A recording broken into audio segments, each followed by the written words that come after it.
आदि देव महादेव के चरणों में मैं नमन करता हूँ। मेरा नमन स्वीकार हो। इस महाकाल खंड के महामानव हरेंद्रानंद भैया एवं सत्य स्वरूपा नीलम दीदी के चरणों में मैं नमन करता हूँ। मेरा नमन स्वीकार हो। इस चर्चा स्थल पर आए हुए तमाम गुरु भाई गुरु बहन को भी मैं कोटि कोटि नमन करता हूँ। मेरा नमन स्वीकार हो। आइए हमारे मंच संचालक करता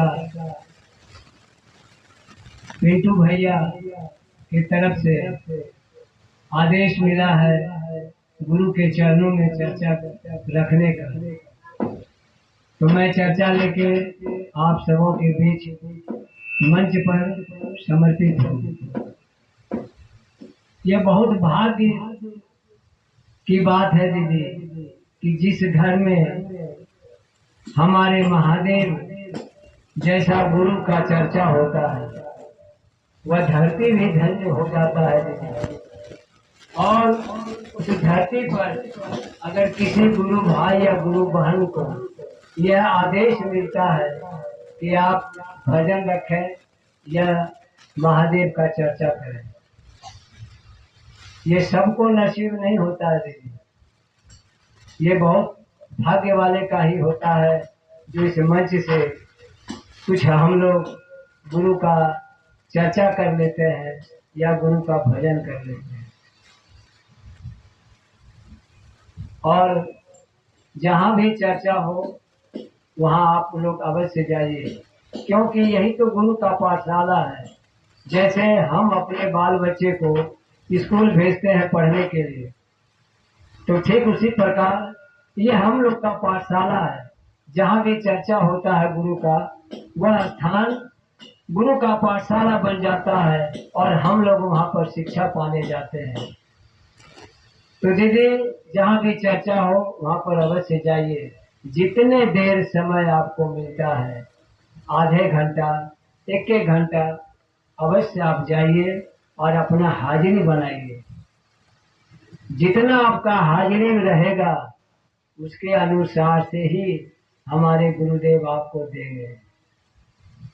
जैसे होता है ना विद्यालय में कि अगर बच्चा का उपस्थिति कम रहता है तो मास्टर साहब उसको कम पैसा वहां से भेजते हैं सरकार के तरफ, और नहीं तो उसको एक दो बार आदेश देते हैं कि देखो बाबू तुम स्कूल में बहुत नागा करते हो, अगर नागा करोगे तो जो भी मिल रहा है सरकार की तरफ से सहायता, वो सहायता तुमको मिलना बंद हो जाएगा। तो ठीक उसी प्रकार दीदी यहाँ पर है। यह मेरा पाठशाला है और जितना मेरा हाजिरी रहेगा उसके अनुसार से ही हम जो दया मांगेंगे उसके अनुसार ही हमको फल मिलेगा। इसलिए दीदी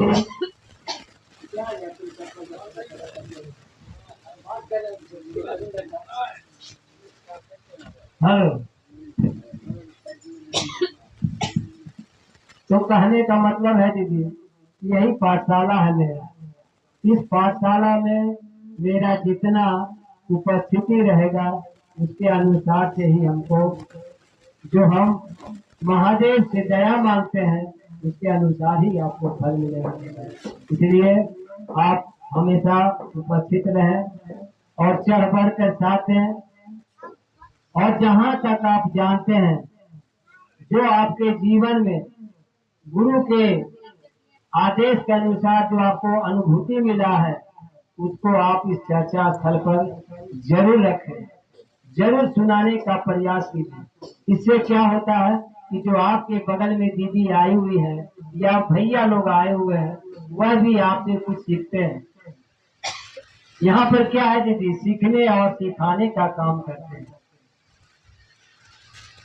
है तो बहुत दो शब्द है गुरु, अगर उसको संधि विच्छेद करते हैं तो गु जोड़ रू होता है।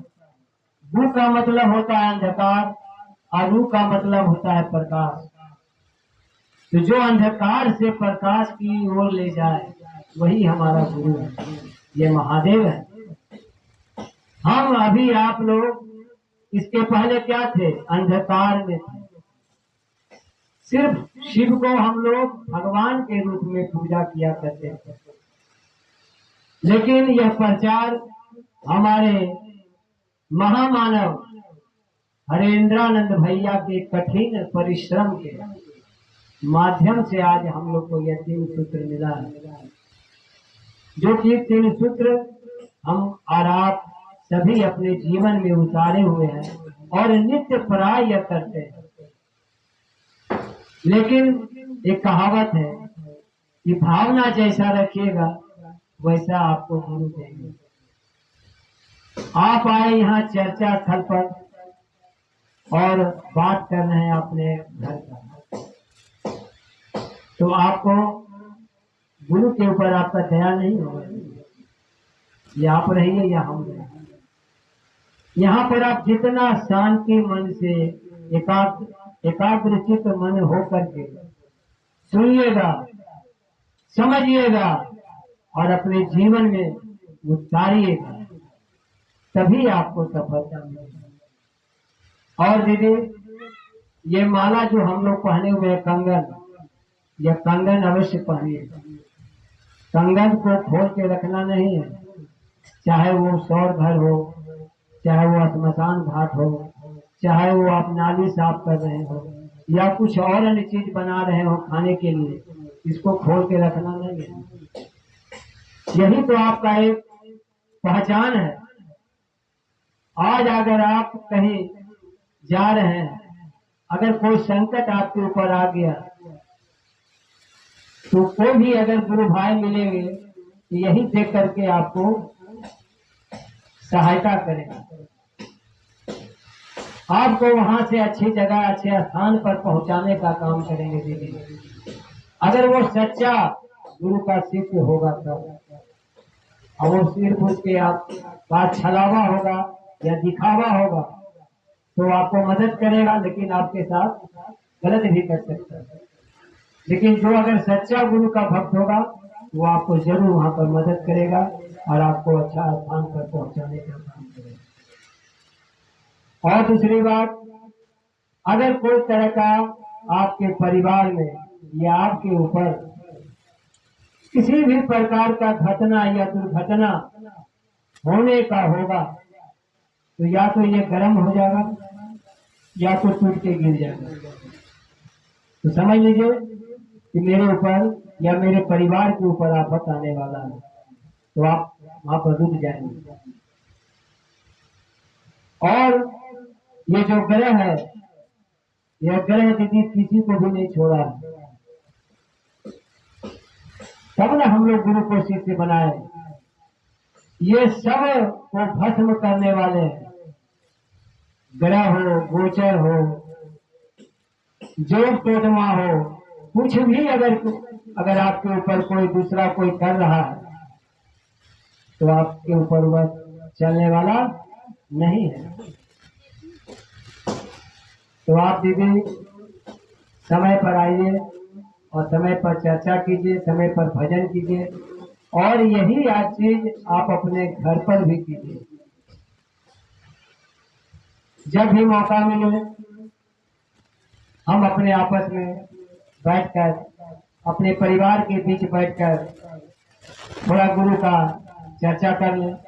दया तो आप हमेशा मांग सकते हैं मने मन, और जब सुबह उठिए तो गुरु का नमन करते हुए उठिए, और रात में जब सोने जाइए तो भी गुरु का नमन करते हुए सोइए। यह अगर क्रिया अगर आप हमेशा करते हैं तो जब सोने लगेगा या हमेशा दिन में भी अगर काम कर रहे हैं तो आपके श्वास में वो चीज चलता रहेगा। नमः शिवाय, नमः शिवाय। तब आप सोचिए कि हम सही गुरु का शिष्य बने, तब आपको कोई आपके ऊपर आफत नहीं है। एक कहानी है, एक गरीब परिवार में 3 भाई और 1 बहन रहती थी। कुछ दिन गरीबी में समय बीता। पहले उसके पिताजी चले गए तो थोड़ा कुछ और कष्ट हुआ। कुछ दिन के बाद उसकी माँ भी चली गई। अब बच गया 3 भाई और 1 बहन। तो बहन शुरू से ही और उसके माँ शिव का शिष्य बनी हुई थी, शिष्या बनी हुई थी। और जहां जहां उसकी माँ जाती थी उसके साथ उसका बेटी भी जाती थी। कभी आपको बताया कि उसकी माँ भी मर गई, उसके पिताजी भी मर गए। तो आपस में तीनों भाई बैठ के सोच रहा था कि भाई अब तो माँ भी चली गई और बाप भी चले गए और मेरी बहन भी अब बड़ी हो रही है, जवान हो गई है, इसका भी अब हमको शादी करना है। तो बड़ा भाई बोला ठीक है, ये बात तुम तो सही बोलता है। अब तो ना पिताजी है ना माँ है, अब तो ये भार हम ही तीनों भाई के कंधे पर है और इसको निभाना भी है और मेरे पास कुछ है भी नहीं। बोला छोड़ो, वो तो बात की बात है। बहन बोलती है भैया वो तो बात की बात है, पहले आप प्रयास तो कीजिए। तो बड़ा भाई चला उसका पूरब की ओर। पूरब की ओर जब गया तो बहन पहले ही बोल दी कि भैया आप जिस जगह जा रहे हैं वह लड़का 1 पैर का लंगड़ा है। तब उसका भाई बोलता कि तुम कैसे जानती है, अभी हम वहां गए भी नहीं और तुम पहले तुमको पता है। बोला ये सब महादेव का देश है, भैया आप जाइए। जब वो जाता है ठीक उसका जब घर पहुंचता है, जब उसके घर में आता है, चाय पानी जब पीता है और लड़का जब आता है तो देखता है सही में 1 पैर। उसके भाई को समझ में आ जाता है कि ठीक है हमारी बात हो गई। वो बेचारा फिर घूम के अपना घर चला जाता है। फिर बहन पूछती है क्या हुआ भैया, बोला हाँ जी वैसा कैसे हो रहा था। वो आज से नहीं, जिस समय उसकी मम्मी जाती थी शिव चर्चा में उसी समय से उसके साथ वो जाती थी। 20-25 महीने उसके साथ कम से कम को लगता है कि 14-15 बरस से वो जा रहे थे। ज्ञान हुआ, महादेव उसको ज्ञान दिए, इतना ज्ञान दिए जिसका कि हिसाब नहीं। वो जब घर आ गया तब अभी उसका मंझला भाई जाता है, बोला ठीक है भैया अभी हम जाते हैं पश्चिम की ओर। तो फिर उसकी बहन बोलती है भैया आप तुम घर जा रहे हैं, जिसको आप जा रहे हैं देखने वो एक आपका अंधा है। फिर उसको भाई बोलता है तुम कैसे समझ गए, अभी हम गए भी नहीं और तुम पहले बोलते रहिए कि एक आपका अंधा है। तो क्या जाइए भैया। सही में जब उस गांव जाता है और जब वहां उस घर में जब पहुंचता है तो देखता है कि सही में एक आपका अंधा है। तो अपना फिर वो बात करके वहां से चला आता है कि ठीक है भाई अब हम घर जाएंगे। तो अपना हमारा भी बड़ा भाई है, उससे भी हम अपना राय विचार करके उसके बाद फिर आपको हम खबर करेंगे। इतना करके वहां से चला आया। जब घर आया तो बहन फिर पूछे क्या भैया क्या हुआ, ठीक बोली बहन। तबरी जो उसका छोटा भाई है बोला भैया आप भी गए आप मंजिला भैया भी गए, लेकिन कहीं कुछ नहीं हुआ, जो बहन बोली वही हुआ।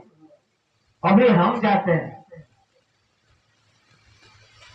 जब जाने लगा तो अपनी बहन से बोलती है बहन तुम जल्दी से आज खाना हमको बना के दे दो, हम खा के जल्दी निकलेंगे। बहन खाना वाना बना दी, भाई खाया पिया और ये अभी दक्षिण की ओर गया।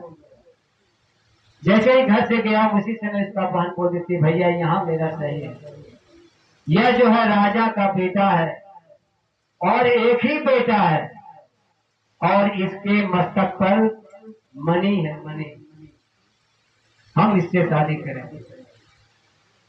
गया छोटा भाई, सही में देखा कि तो बहुत बड़ा राजा है और एक ही को बेटा, संस्कार देखने के बाद ही इसका मुंह तो जब वो राजा के दरबार में जब जाने लगा था तो उसके पहले हजाम इसको मिल गया था उसी गांव का।